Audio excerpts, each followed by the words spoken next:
Hello, welcome to the new lecture. So the new lecture is about the fresh concrete. So till now we have discussed about the ingredients of the concrete. Now we are going to discuss about the fresh concrete and its property. So these are the content that will be discussed in this lecture. So now we will try to understand what is meant by the fresh concrete. Well, the fresh concrete, it is also known as the plastic concrete, and it is freshly mixed material. This fresh concrete is basically the freshly mixed material which can be molded into any shape. And we know it look like this. And this fresh concrete is largely dependent on the relative quantities of the ingredients of the concrete, such as the quantity of cement, the quantity of aggregates, water, and they largely control the property of the concrete in wet state as well as in the hardened state. So now we will discuss one of the most important property of the fresh concrete, which is called workability.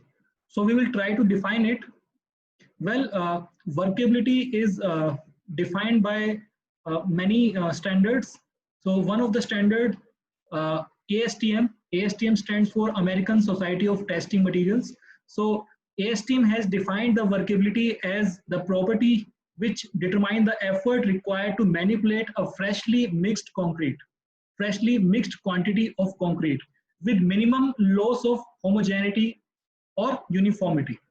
Well, this term manipulate,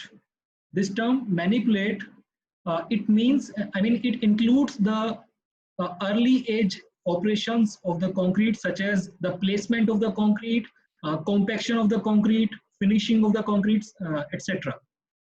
Similarly, the other standard like UK has also defined, the Road Research Laboratory of UK, they also have defined workability as the property of concrete which determines the amount of useful internal work necessary to produce full compaction. Well, this full compaction is a very important aspect of the concrete. So basically, to get the maximum strength of the concrete, 100% compaction of concrete is an important parameter for contributing to the maximum strength.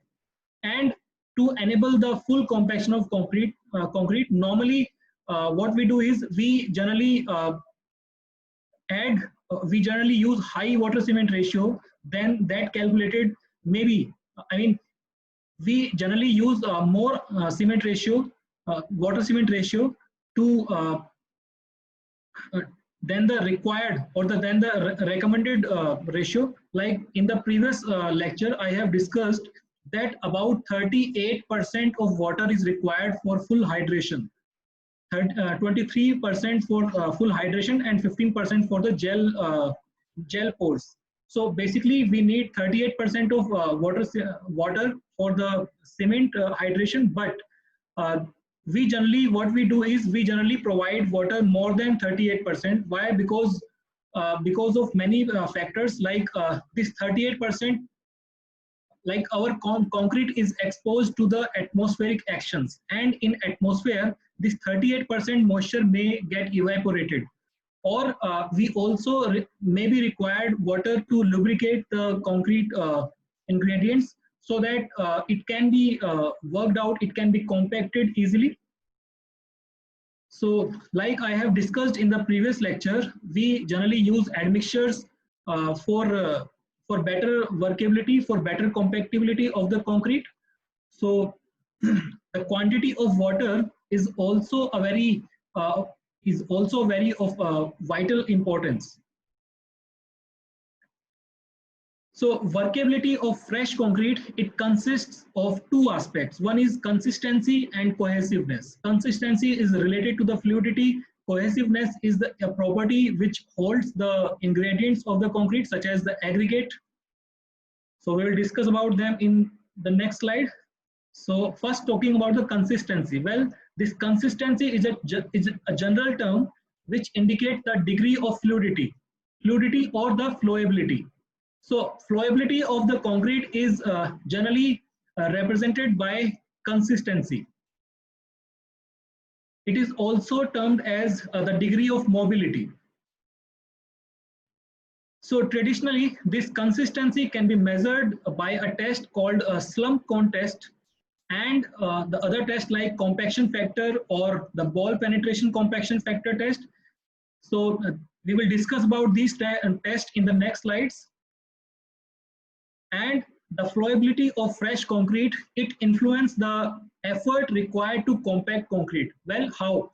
If the flowability of the fresh concrete is high, then we will be required less effort to compact the concrete. If flowability of concrete is low, then we may require extra efforts to compact the same concrete.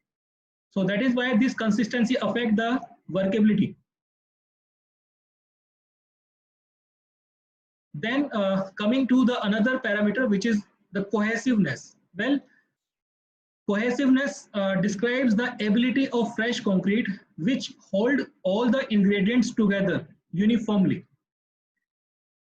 And this cohesiveness can be characterized by some test called like VV test as an index of both water holding capacity. Well, this water holding capacity of concrete, it is opposite to a phenomena which occur in some of the concrete called bleeding.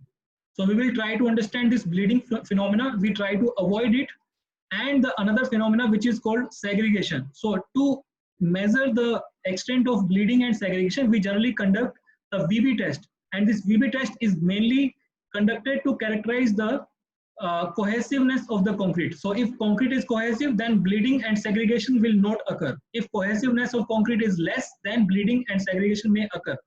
So we will understand this bleeding and segregation phenomena in the next slides. So now with this much of information, I would say that workability is not a fundamental property of concrete, and for workability to be more meaningful, it must be related to the type of construction and the methods of placing, compaction and finishing of the concrete. So we can say that every job requires a particular workability. So for example, if a concrete which is considered workable for mass concrete foundation, it may not be workable for the roof construction. Similarly, or the roof concrete considered workable for roof construction when vibrator is used, it may not be workable when concrete is to be compacted by hand. So similarly, a concrete considered workable when used in thick sections, it may not be workable when the same concrete is used in the thin sections. So therefore, the word workability, it assumes full significance of the type of work, thickness of sections, extent of reinforcement, and the mode of compaction. So we will continue our discussion in the next part. Thank you.